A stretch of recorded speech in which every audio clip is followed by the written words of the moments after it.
Hi, everybody. Welcome to the Hallmarkies podcast. And we're really excited today. We have one of our favorite supporting actors in Christmas 2022. We have Brian Sills here. Brian, thank you so much for coming on the podcast. Oh my gosh, what a delight to be here with an intro like that. I feel like I could stay all day. Yes.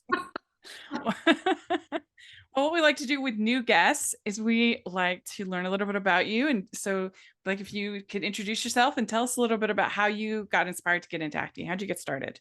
Oh gosh. Okay. So, hi everybody. My name is Brian Sills.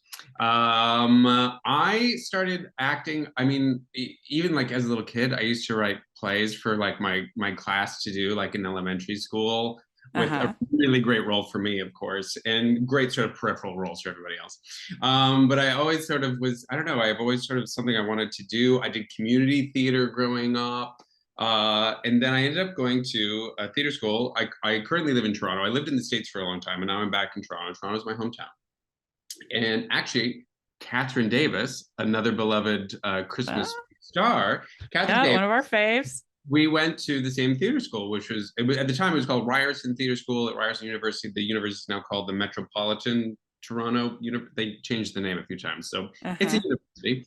And we both studied there. I was a little bit ahead of her, and then yeah, I just sort of followed that. And after theater school and studying, I was working in theater in Toronto, and then I ended up booking the what was then the original tour of The Lion King, um, Mm. and that's what took me to the US. And I ended up living in the US for like 18 years, and I love it. It's my second home, and yeah, and then sort of lived all over the place down there, Oh, primarily in yeah. so you do musical theater I then?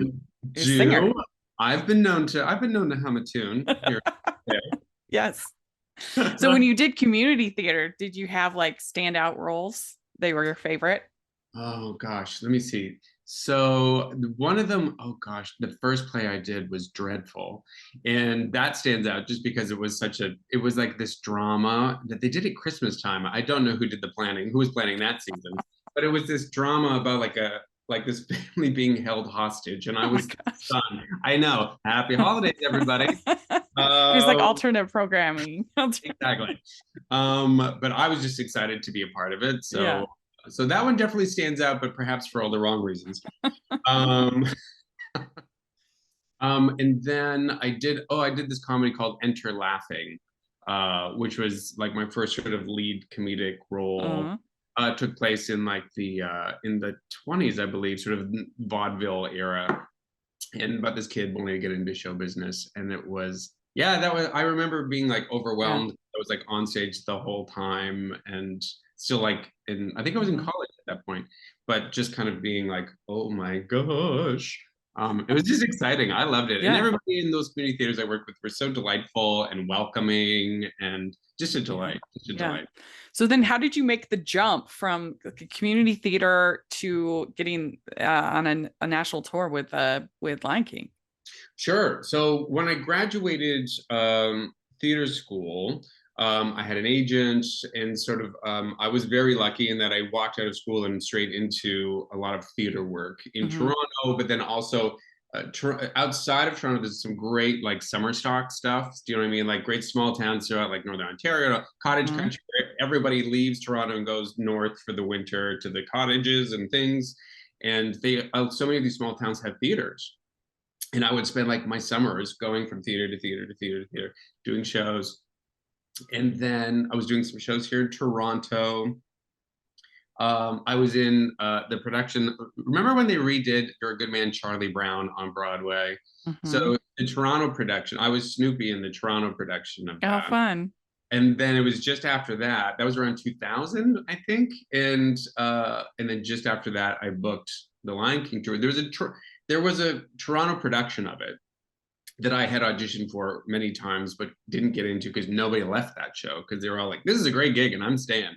And then they started this new tour, that started in Chicago. And I got a call one day out of the blue saying, "Hey, does Brian want to move to Chicago?" And I Hmm. said, "Well, let me pack my bags." Yeah. And the rest is history. And it's exactly so. February of this year is exactly 20 years ago that tour started, and I started my American adventure, and it was amazing. That's so cool. I love musical theater. Me too. I'm probably as much of a junkie of musical theater as I am of Hallmark. So Great. Christmas movies. These are great things to be obsessed with. Yes. So do you remember the first role that you ever got on screen? The first role I got on screen, well, yeah. So I was still in theater school, and I booked like one line in a. It was a movie about Rocky Marciano, the boxer, Okay. and John Favreau was in it. He was playing Rocky Marciano, Oh, okay. and I played the role of this usher. So he's fighting some. I know nothing about boxing, but he's like Yeah, fighting yeah. some dude, and he knocks him out so badly they think he might be dead. And everyone's panicking, and this usher, come running down the aisle. I'm like, the ambulance is on the way. I think that was my line. I think that was it. Yeah. And I Yeah. was so excited. It was like the best day ever. I loved it. Remember, Yeah. John Favreau like looked me in the eye as I said the line. I'm like, oh my god, I can't believe this is happening. Yeah. No, it was thrilling. That was Yeah. that was the first time I was ever on a set, and it was thrilling. Yeah, I bet it was. I'd be excited. Yeah, totally. Come on. Exactly. That's great. We'd like to take a second from this episode of the podcast to celebrate our sponsor of this episode, and that is the Hallmarkies Patreon. Do you love Hallmarkies podcast? Do you want an inside scoop into what happens on the podcast? Do you want early access to episodes and loads of cool perks? Now is the time to become a patron of Hallmarkies podcast. By becoming a patron, you get to access our patron Facebook group. You can request episodes or even be a guest on the podcast. And most importantly, any patron can join our monthly movie watch-alongs with stars like Paul Campbell, Natalie Hall, and more. It's as low as $2 a month to join in and become a special part of the Hallmarkies family. Please consider, and we will love you forever. Go to patreon.com/Hallmarkies. That's patreon.com/Hallmarkies. And you got Twinkle All the Way. That must have been exciting too, to get to work on this fun Christmas movie. Was that your first Christmas movie that you've done? That was my first Christmas movie. And that one, yeah, that was very special. That sort of really was like the gateway to this amazing genre that I now sort of find myself in. And a lot of it truly is, it's thanks to Brian Herzlinger. Brian Herzlinger was the director of that movie. And he also, Love him. He's amazing. And he and his wife wrote the script for that one. Yeah. And in 2008, when I was living in Chicago, he and I did a movie together. It was like his first big directing movie and my first sort of sizable role in a terrible movie. And but I played Heather Graham's assistant, and it was like I just had the best time. And he and I became like fast friends, and we've stayed in touch since then. And then nearly a decade later, he called and said, "Listen, I got this movie. There's a role in here for you. Although Lifetime doesn't know who you are, so I'm going to do what I can to like make sure they see you and like consider you, because I think this is a great role for you." I was very, very excited. Ended up making a quick tape so that Lifetime could like see who the heck I was, and I booked it, and they said, "Yeah, he looks great. Bring him on," and ended up That's where I met Sarah Drew. That's where I met Ryan McPartlin. The fact that Ryan McPartlin and I were playing brothers, and he is like 10 feet tall, and I am like 4 feet tall. I just think like that's genius casting right there. Yeah. And that's where, and my first Christmas movie with Brian, and I've done 3 with him since. So, yeah. Well, I'd love Twinkle All the Way. It's one of my faves. And I mean, it must have been surreal to be Leslie Ann Warren's son. I mean, yes. Okay, so a Twinkle. Are you a Clue fan? Like, did you? Like, yeah. From back in the day. Yeah. So Clue, that movie for me it's like a masterclass in comedy. It's such a funny movie, and she's an icon. And then to like meet her, and it's like, Miss Scarlet is my mother. Well, and she's the original Cinderella. And she's the original Cinderella, lest we forget. And Mission Impossible. Yeah. So the fact that she was my mother, was kind of surreal. And on our first day, like I just flown in to shoot it, and she arrived the same day, and they took us to the grocery store at the same time to load up our little hotel rooms. And I just remember, like, I'm walking with a cart next to Leslie Ann Warren, and we're buying our groceries together. I'm like, where am I? What is happening? This is amazing. Please don't let me pick up. Do you know what I mean? This is amazing. Do you need any Cheerios, Leslie? Okay, great. I'll get them for you. You know, it was pretty great. Yeah. It's like, what is happening in my life? Yeah. Well, I mean, such a great cast in that movie all around. Sarah Drew and Ryan McPartlin. So great. And you all obviously must have hit it off because you continue to work together. We kind of became this like little trio during our time together. And it was just sort of, it's always special on anything, whether it's a theater piece or film, TV, like when that chemistry just sort of naturally happens without an effort. Like that's just sort of special. That's the gold. And the three of us just got along so well. And then on our off time, we were off having adventures together. But also creatively to be able to like have great conversations about the scene. I'm like, okay, so what are we going to do here, and what can we do to make it work? And Brian is always so encouraging of that, of like, what do we want to do? How can we make this maybe a little funnier? And like, what can we do to pump things up? Brian loves the comedy, which is why I love Brian. We sort of speak a similar language in that regard. But no, and Sarah is, she's an amazing human being. And just a deeply, deeply talented individual. Her and I have become very good friends over the years, and I just admire her so much. I admire, there's nothing surface about anything she does. Do you know what I mean? She digs into everything quite deeply. Every role, every word, everything she does, whether she's writing it or performing it. And I just admire it and appreciate who she is and what she does so much. Yeah, I do too. Yeah.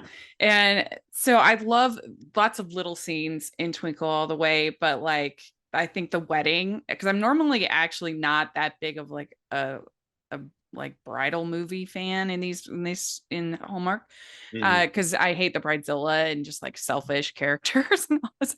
But with this one, the wedding was just so thoughtful and sweet and wonderful, and it was like the opposite of a bridezilla. And just there were so many lovely set pieces like that. Like I also loved the hot chocolate little fun party that they have with the girls.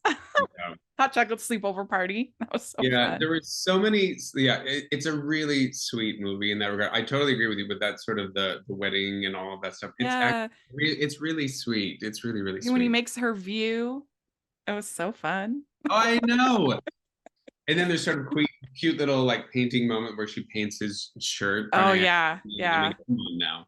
When they got the bells, I don't know, it's just very, very, very sweet.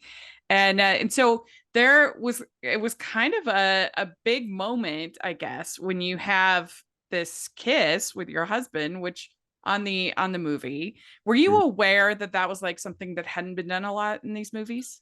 I was not actually. And when we did, so we shot it a few different ways, because it's not in the script. So we shot it without, and then Brian approached us and was like, well, what do you guys think? Would you want to? And Mark, who played my husband, Mark Anime, a lovely, talented man. Yeah.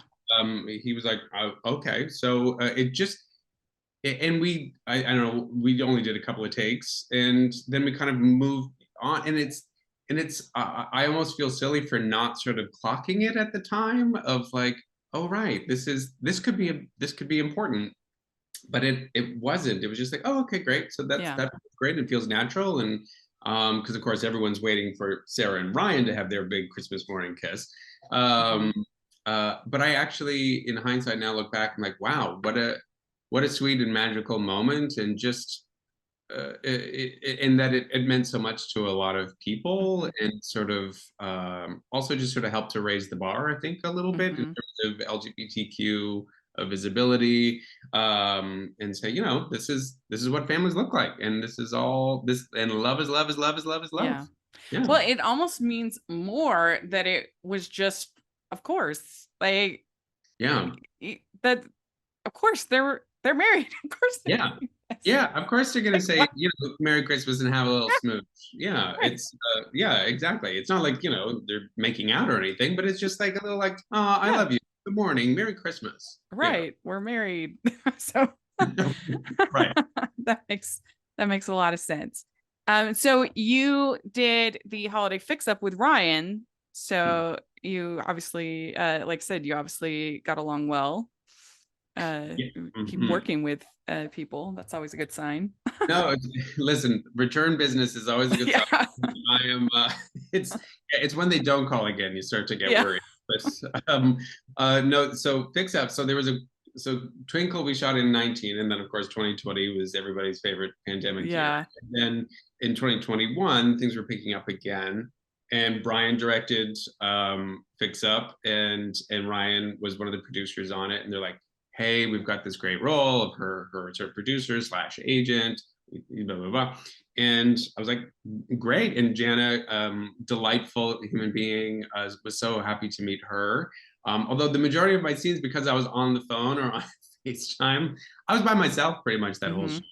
And also there was a lot of, Yeah. COVID protocols and things that were still in place. Yeah. So it was great, but I only had 1 or 2 scenes with somebody, which was with Jana, and then I was just by myself. That's right. I forgot that. Did you have to quarantine before for 2020 and 2021 movies? I didn't work at all in 2020, and so but by the time I started working again in 2021, we didn't have to quarantine, but mask rules and testing, and a lot of that is still very much in place, actually, like masks and testing and things like that. But I know when Ryan had to go to Vancouver to shoot, he shot that Christmas comedy, like with Rachel Dratch and oh yeah, Klosterfunke. That's it. I forgot he was in that. Yeah. But that was like back in the day where he had to sit in a hotel room for like 2 weeks. I was like, oh, bless your heart. I mean, I guess you can like binge watch some shows. I know. That'd be fun. And if you watched any of his like Instagram stories and stuff, it was just watching Ryan slowly lose his mind. It was great. Yeah. It was great. I loved watching them. Yeah. Yes. So with Reindeer Games Homecoming, you must have been excited not only to be involved, but also the fact that Sarah wrote it, like that she wrote the part specifically for you. That was and is honestly, it's one of the most flattering things that's ever happened to me. She had sort of hinted after Twinkle All the Way that she was working on something, and then I guess last winter she sent me a copy of the draft. I was like, and she goes, and this is your voice has been stuck in my head, which I love. I love that I got in her head. And she goes, and this is, I really, really want you to do it. And I read it. I loved the role immediately, but I also just loved the script. It was so fun, but also the way she sort of weaves in grief into this topic in such a thoughtful, authentic way.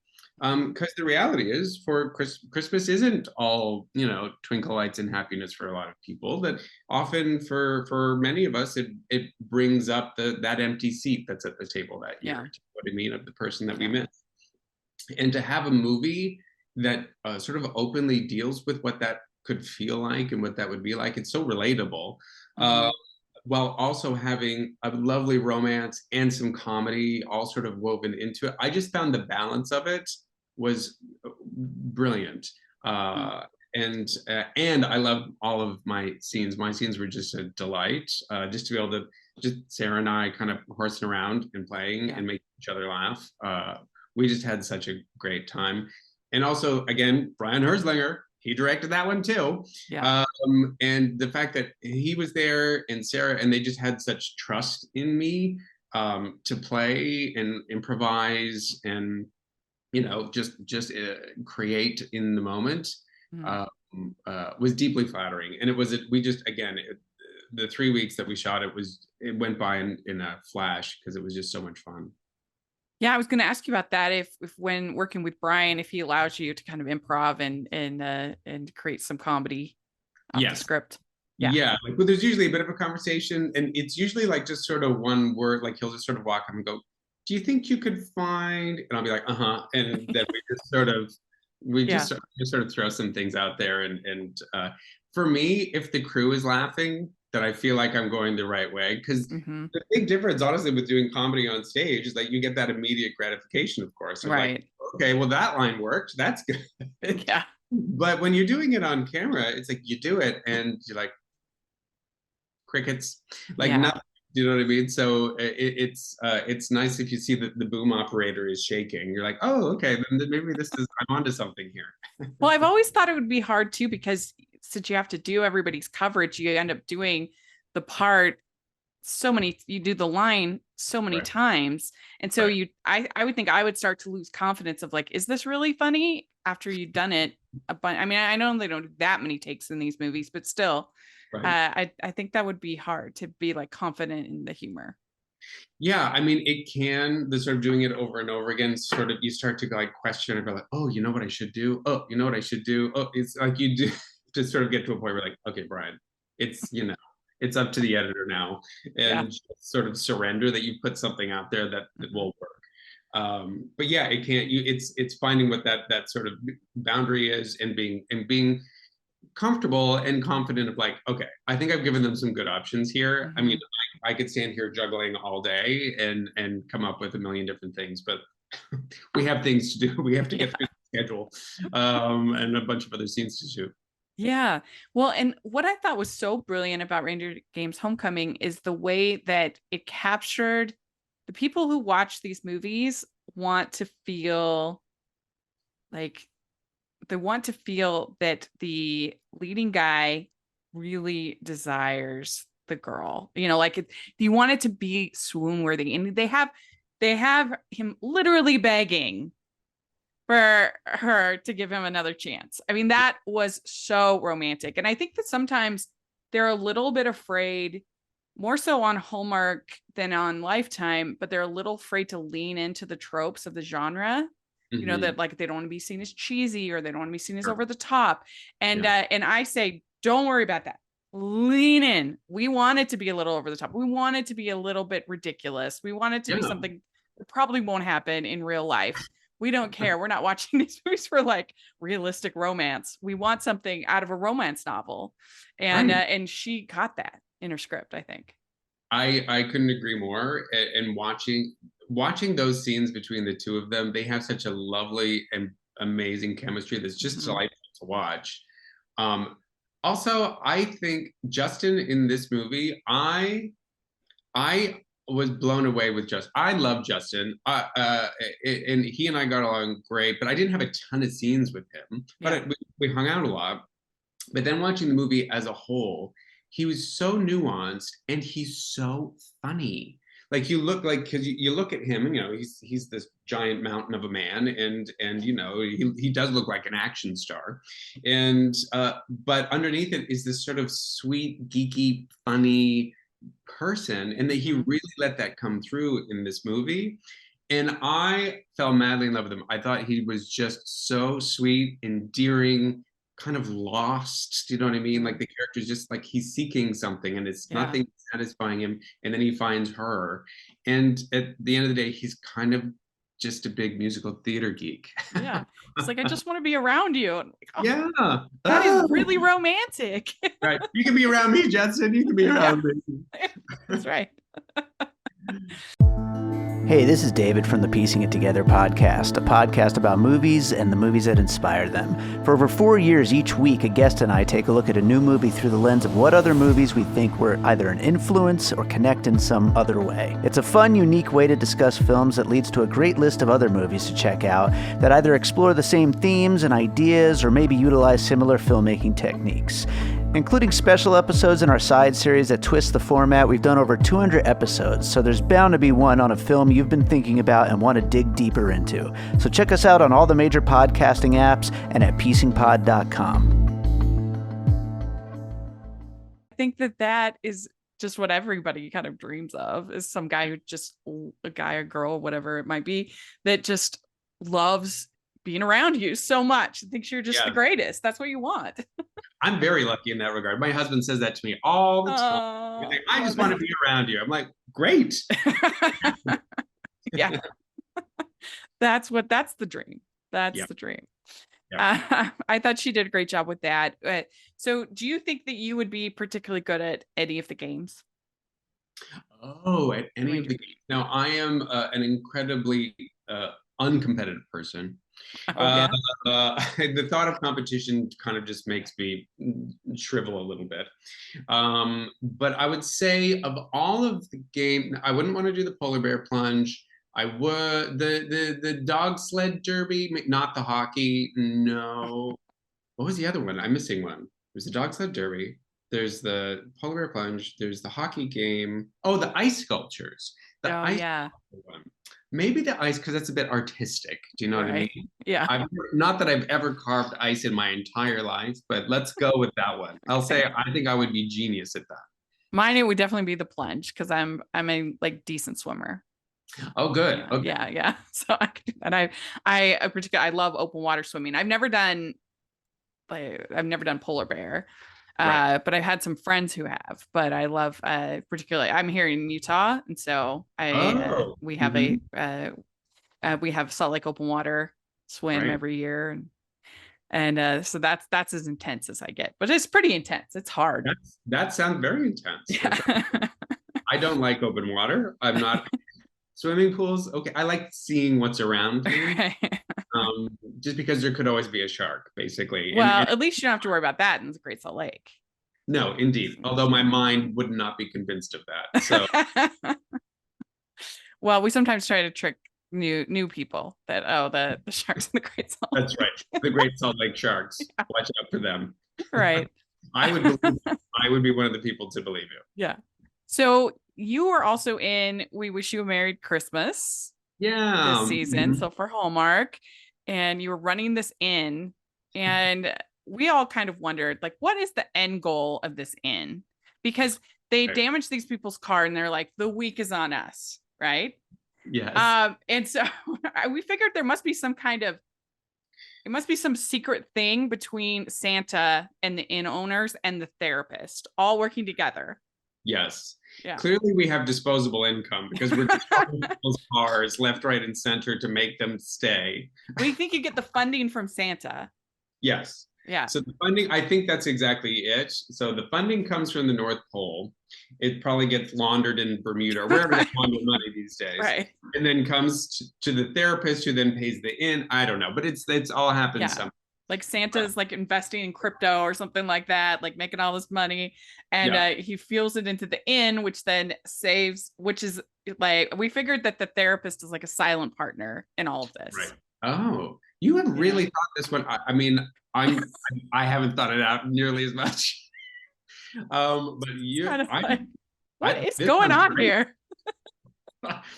No, it was kind of, I don't know, that one was fun, but I mean, it was kind of interesting because it seemed like a new kind of Christmas story to tell, one of a married couple who's like, as opposed to a couple trying to, get together for the first time or rediscovering each other. Right. It's like a married couple that's sort of on the rocks, and they're trying to figure things out. Mm-hmm. And who are we with our magical little inn in Vermont?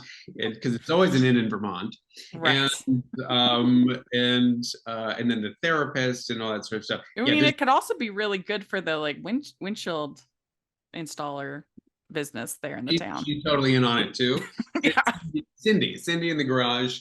Yeah. So we're all making bank up there. Yeah. Yeah. Except for you have to give all these free stays. So I know, but clearly we're not hurting. I mean, the inn looked pretty good. It really did. I think we were doing okay. There's lots of people wandering around. So, and is everybody at the inn? Like, are they all couples in distress? Is that all we allowed to stay there? These are great questions. I mean, why didn't I ask these questions when we were shooting this thing? I don't know. I feel like I didn't do my job. That's why, I mean, that was my first thought. Yeah, I mean, it is just an interesting place, like that. this the magic of the inn. Yes. It heals relationships. So Yeah. No, indeed. And it does, there's a sweet sort of like little, magical energy about this place. Yeah. And these two guys are sort of gently shepherding this couple to find each other again. Yeah. And clearly in the end, it works. Yeah. Did you get to play with alpacas at all, or I was, you brought up a sore point. I might need a moment. I was not allowed to play with the alpacas because I didn't have any scenes on that particular set, on that particular. So initially I was excited because one of the places we did shoot was called a ranch, but there were no animals on it. I'm like, well, what the heck kind of ranch is this? But there were no animals. And so I did not see any alpacas. I was hoping to, but sadly, next time, that's definitely something I'm going to be bringing up with my agent and being like, what we need to get that in writing for the next when we wish you a Merry Christmas too. That's right. We definitely need some alpacas. Brian needs Maybe we could get to know the inn owners better in the sequel. Right. Because you're a married couple. So like, what if you needed the help of the inn for your own marriage? The innkeepers themselves become Yes. the ones in need of help. The alpacas are the one that saved them. Yeah. And you could have Palaha and Marisol come in and help. Like maybe they're concerned about you. Yeah, exactly. That would be nice. We got it written already. Yeah, I know. Hey, Hallmark, are you listening? I'll text Christopher right after this. And be like, we've got it book the time. We're gonna do it. Be a big hit. I'd watch it. I'll tell you that. Yeah. But it was a lot of fun because also that was my first Hallmark movie. Yeah. So I've not worked with them before, so I was very very happy to have the opportunity. And again, I've been so lucky. All of these movies, but I was very lucky that I had 3 movies. Period. Like I'm really grateful that for the opportunities that were presented to me in 2022. And but this being my first Hallmark, they were delightful. Everyone has been so delightful, and every set that I've worked on has been so nice. Is that one in Vancouver? Filmed in Vancouver? That one was shot in Winnipeg, Manitoba. Oh, okay. Which is so funny. So for a period of time, I actually did live in Vermont. When did we go? Because I was in New York, and then as things got a little kooky with the pandemic, my partner and I, we moved up to Vermont because we have friends up there, and so we were staying up there for about a year and a half. And it's funny because every Christmas movie is in Vermont. Yeah. And then they're like, "Oh, you're running it in Vermont, and we're going to shoot it in Winnipeg." I'm like, in the flattest place in Canada, we're going to pretend it's Vermont. But through the magic of CGI and things, make it look like Vermont. But yeah, we totally shot it in Winnipeg in June, and because it was like legitimately still cold. Oh, really? Okay, I was going to say, were you roasting? No, there was the sun sort of came out partway through, but like the first few days, it was like, oh my gosh, I need my winter coat again. This is crazy. Yeah, it's like the Nebraska of Canada, right? Yeah, it absolutely is. It's just like when we had to drive to some of the smaller towns for the exteriors that we were doing, we're just driving and you can see forever. It's just flat. I'm like, wow, Vermont. Yeah. So Santa's Got Style, we were big fans. We really enjoyed it. And it's so ridiculous. The whole premise, the idea that she wouldn't recognize her friend just because he has a beard on. Like, I feel like it was so ridiculous that you kind of that almost helped me. Yes. Just accept it and have fun with it. Do you agree? I do. No, I think, I listened to the podcast that you recorded and with Natasha and Bree and just talking about it. And I could not agree more that you kind of just have to drink the Kool-Aid and go with it. Do you know what I mean? Get on board and you're like, okay, she doesn't recognize her best friend because he's got a beard on. Okay, let's go. Yeah, let's do it. Be on board for this adventure and just have fun and enjoy the silliness and the play. It's kind of it's a romance, yes, but it's also kind of a Christmas farce. And so if you can just sort of stay in that place and just enjoy it and just delight in it, that's the only way to watch it, I think. Yeah. So did you do like a self-tape for this one, or how did you get this role?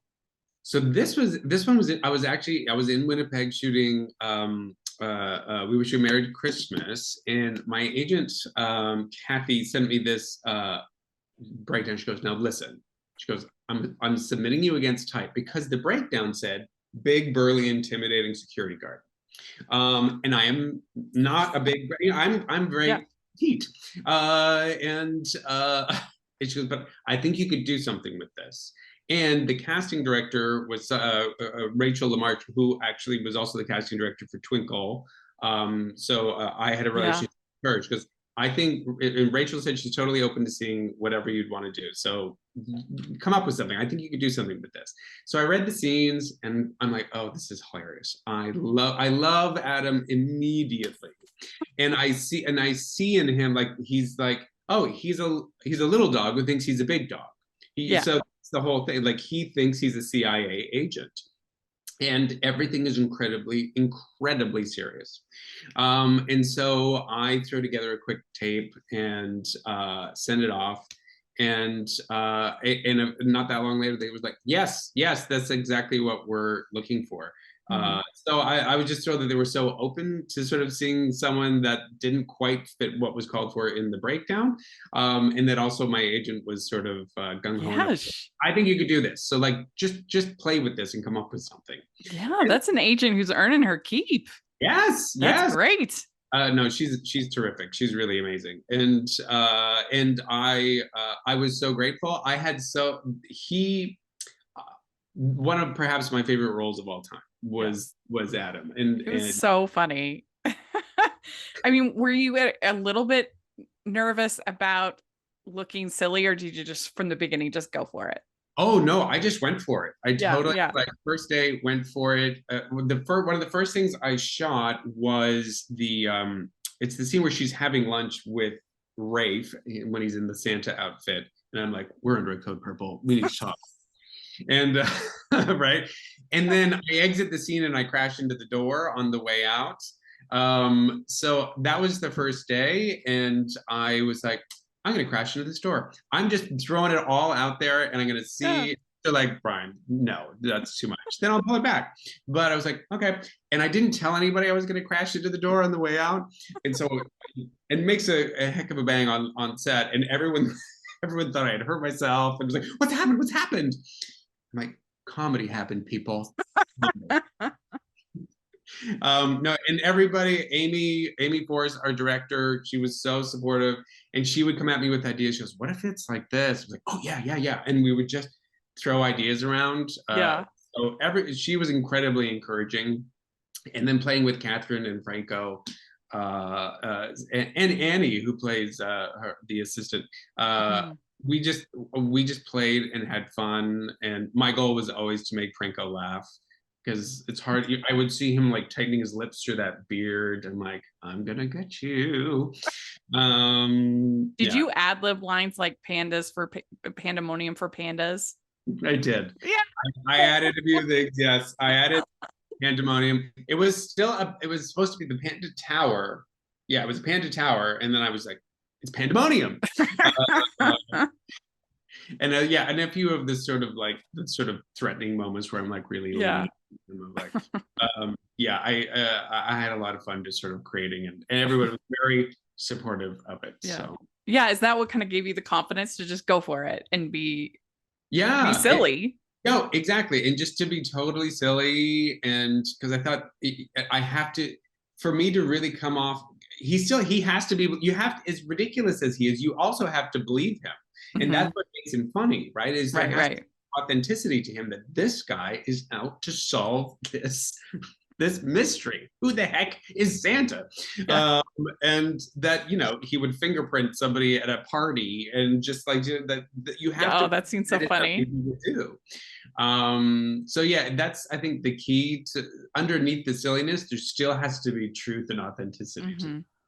Well, it's true, because what you were saying about the character that thinks they're so great at something, but they're ridiculous. You know, if you think about somebody like Will Ferrell, like so many of his roles are basically that, where he thinks he's the greatest anchorman or the greatest Yes. elf or the greatest whatever, and he's ridiculous, but he plays it straight, so that's what makes it funny.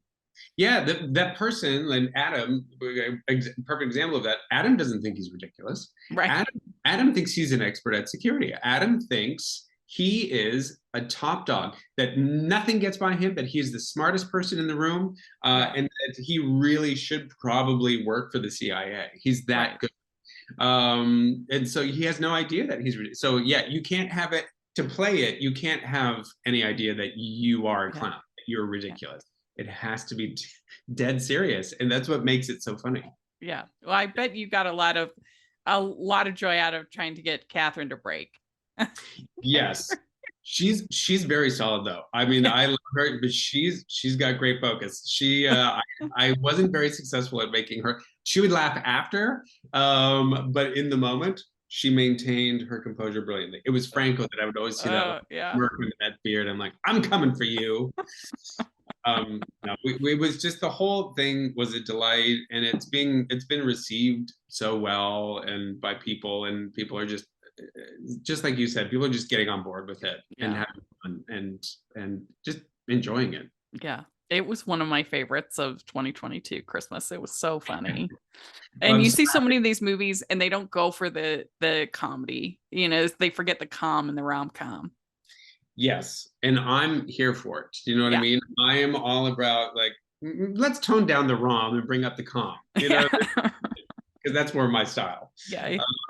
But no, I've been grateful that in pretty much all of the movies, I would say there wasn't as much comedy in We Wish You a Merry Christmas. There's a little bit of comedy in there, but with Reindeer Games and Santa's Got Style, though, there was lots of fun to be had, and grateful that whether it was Brian on Reindeer Games or Amy directing on Santa's Got Style were very encouraging and playful, and we're like, just bring it, just keep throwing things and see what sticks. Well, we're glad we have you in our corner getting the comedy.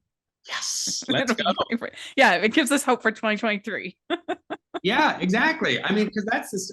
Honestly, what's been so lovely is the people from time to time reach out to me like, listen, I'm not a Sarah Drew, or, you know, I'm not as big a deal as some of the people that I've had the privilege to work with. But people, you know, find me on the social medias and send me little messages from time to time after they've seen the movies.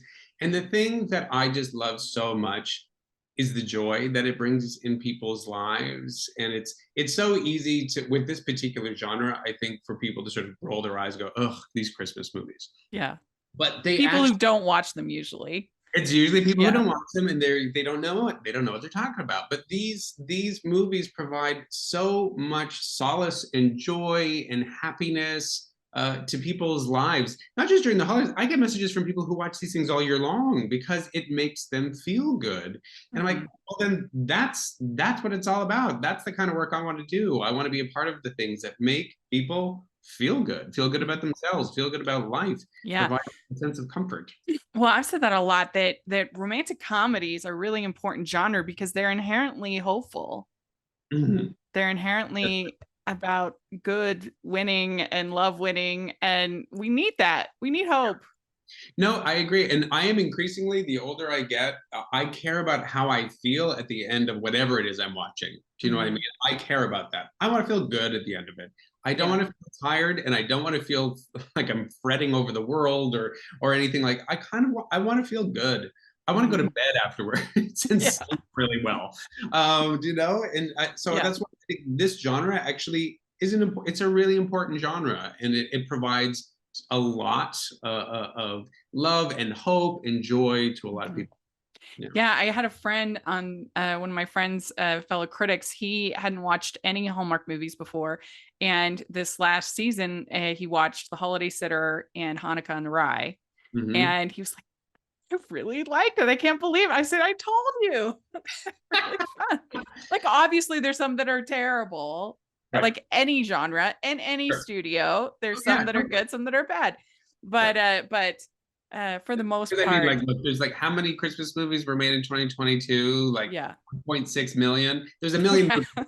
Do you know what I mean? Yeah. So Even I couldn't watch them all.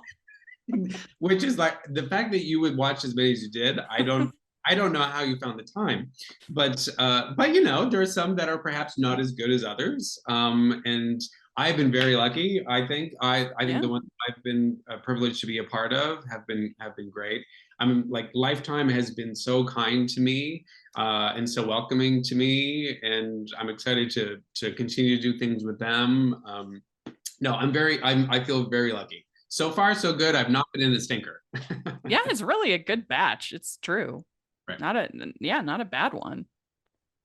I mean, You heard it here, folks. yeah. Even I have to say, the holiday fix-up, they had the most epic snowball fight I've ever seen. It like they had like this really like it was like classical music playing. Oh Like, yeah, the slow motion and yeah. all that. Oh, I loved that scene. It was so funny to watch. No, I get it's like that's like sort of vintage, like that's classic Brian Herzlinger. Do you know what I mean? He knows what he's doing when it comes to comedy and how to shoot things. He shoots beautiful movies. He really, really does. He's such a great talent, but also knows comedy, which makes me just love him all the more. Yeah. We'd like to take a second and thank our sponsor for this episode of the podcast. It's the Hallmarkies merch store. Are you looking for that perfect gift for the postable, hardy, or Hallmarky in your life? What about getting that t-shirt or hoodie that will help you stand out at your next holiday party? Now is the time to check out the Hallmarkies merch store. Full of festive designs by artists like Jessica Miller, Carrie from Hallmark Comics, and more. You can even have more than just shirts, but totes, cell phone cases, notebooks, mugs, and more. And it isn't just Hallmark. We have designs for Anna Green Gables, Man from Snowy River, The Nanny, and more. Every purchase at the merch store goes to help support the podcast and allows us to make the great content you know and love. There are frequent sales, so go to tpublic.com/stores/Hallmarkies or see the link in the description. That's tpublic.com/stores/Hallmarkies. We have our fun questions to end the interview, and I figured since we're talking all about Christmas movies, I do the Christmas one for you. Oh, okay. So all right. get in the holiday mindset. Okay. And first question, what is your favorite holiday drink? My favorite holiday drink. I do enjoy a bit of eggnog, but I don't drink it straight up. But I also don't put any booze in it. What I like to do, and it's always just the week before, it's the week before Christmas, and it's the only time I allow myself to do it, is I get eggnog and I put it in my morning coffee. And so I have like a little eggnog coffee the week of Christmas, and it's just like delightful and creamy and sweet and delish. Yeah, that sounds good. Sounds good. All right, what is your favorite holiday cookie or treat? My favorite holiday cookie, my mom makes amazing shortbread cookies. She makes them every year. And they just sort of melt in your mouth, and it's like the perfect sort of crumbly, delicious, buttery, sugary, yummy goodness. And yeah, I eat all of them. Yum. Yeah. That sounds good. What is your favorite Christmas song or carol? My favorite Christmas song or carol, gosh, what is my favorite Christmas song or carol? I tend to, do you know, it's a men's a cappella singing group called Chanticleer. Yeah. They're based in San Francisco, and they have this Christmas album that I tend to listen to at Christmas. I mean, it's all very sort of classical, and some of it's in Latin and things like that. Yeah. There's something, their harmonies are kind of amazing, and so that tends to be another one of just like, in the weeks leading up to Christmas, I start to listen to them on my phone and stuff like that. Like Carol the Bells, I think of with them. Yeah, exactly. Yeah. I tend to lean a bit more to the traditional stuff, although around the house I'll play like, you know, this sort of like classic 60s, like Sinatra and Ella Fitzgerald singing Christmas songs and stuff like that. The modern stuff, the latest stuff, I don't tend to listen to that. Yeah. Well, now that I know that you're into musical theater, we'll have to have you in our dream fantasy Christmas Hallmark musical. Like, sign me up. I don't know how they haven't done it yet, because it would be the hugest ratings. Yeah, and I mean they got pretty close because they did the Rockettes one this year, didn't they? They did a whole. Oh yeah, they did. And yeah, And they've had like little musical sequences, like in Christmas Waltz when they're kind of waltzing down the street and stuff like that is super fun. But I just think everybody would watch that. And there's so many people in the like Hallmark universe who are super talented and singers and dancers and things like that. And it's such a part of Christmas music, Christmas songs, carols. So they should do it. So let's go. Let's go, Hallmark. Come on now. Yeah. Like, and you think these live musicals do so well. Yeah. Oh, yeah. They do incredibly well. Yeah. So it's just there. You're listening, Hallmark. Do it. Well, it will be a I'm available. 2023 is looking very open at the moment. So let's go. Yes. All right. What is your favorite classic Christmas movie? My favorite classic Christmas movie. So it's sort of a tradition. My mom and I would always watch A Christmas Carol. I think it's called Scrooge, technically. With Albert Finney? Yeah, not with Albert Finney, with Alistair Sim. Oh, okay, yeah. Which is, I think, from 1950. It's sort of just like post-war. Yeah. I tend to watch. That's a great one. It's a great one. He's kind of amazing as Scrooge. He's like one of my favorite Scrooges of all time. And everyone's a little melodramatic. Like I know the actor who plays Marley he literally has a moment where his hand comes up to his forehead and he's like, "Whoa, it's me." And I just love it. I'm like, yes, go there. Go for it. Yeah. Did you see Spirited this year? I didn't get to see it. You should see it. It's really, really great. And so I will definitely watch it because I hear it's really funny. But yeah, that's a really great one. And he does what I call crazy Scrooge, where he's running around London. Yes. He does that really well. Yes. That's such great stuff. Like I wonder if there's part of me secretly hopes one day, many years down the road, that I could play Scrooge. Do you know what I mean? I mean, many years down the road. I'm very young still. But one day I would love to play Scrooge. I think that would be fun. I'd be all over that. Okay. Well, speaking of it, which do you like better, Scrooge or the Grinch? Scrooge. Yeah. Okay. Clear lights or colored? Oh, colored. Okay. Would you rather be in a snowball fight or build a snowman? Build a snowman. Ah, very good. Okay. Would you consider yourself a good gift wrapper or not? I would consider myself okay. I'm neither good nor bad. I'm safely in the middle. It'll look reasonable. Like I put a little bit of thought into it, but not a ton. You won't embarrass yourself, but I won't completely embarrass myself. But for those that have a gift wrapping room in their homes, I'm not one of those people. It's sort of like the cat will probably get in there somehow, and it'll just be, it'll be what it'll be. Yeah. So do you have an ugly Christmas sweater? I do have an ugly Christmas sweater, yes. What's your ugliest Christmas sweater? So the ugly Christmas sweater I have, it's sort of a really sort of garish red and green, of course, and there's a bit of yellow in there, and there's a big grumpy cat right in the middle of it, sort of grimacing at you with an elf hat on it with a bell, an actual bell on the sweater that dings. Mm-hmm. Yeah. Oh, that's good. Yeah. That sounds like a good one. I think they have a ugly Christmas sweater party in Married? Wish you Merry Christmas. And we wish you a Merry Christmas. We did have a Christmas sweater party, and I remember putting my sweater on. I'm like, this isn't ugly. This is cute. Can I keep this? Yeah. Like I like this. I like this one. What does that say about me? I don't know. Well, you did it. You answered all the questions. Yay! Thank you so much for coming on, talking with us. It was a blast. And you want to share your social media or anything like that you have? Sure. Yeah. I mean, it's just, my name is just at Brian Sills, BRIANSILLS, on the Instagrams. So I'm there, living my life and doing my things. And thank you. It was such a delight to meet you and talk with you. And I hope we get to do it again. Yes, we definitely have to. And let us know if you're listening, what you think of all the things we talked about. We'd love to hear your thoughts. And we're excited to see what you come up with in 2023. Stay tuned. Merry Christmas. Merry Christmas. I'd like to thank Brian for coming on the podcast. This was so much fun to get to talk with him. Had a blast. You can find me at Rachel's Reviews, all over social media, iTunes, YouTube, and on Rotten Tomatoes. So check that out. Also, make sure you're following the podcast at Hallmarkies Pod and Hallmarkies Podcast, all over social media. And if you're listening on iTunes, please leave your ratings and reviews. That really helps us a lot. And if you are listening and watching on YouTube, please give the video a thumbs up and subscribe to the channel. We appreciate that so much. We also have our patron group and merch store. Be part of watch-alongs, which are so much fun if you join the patron. And there's tons of festive designs on the merch store, so check that out. And thanks so much again to Brian. We'll talk to y'all later. Bye.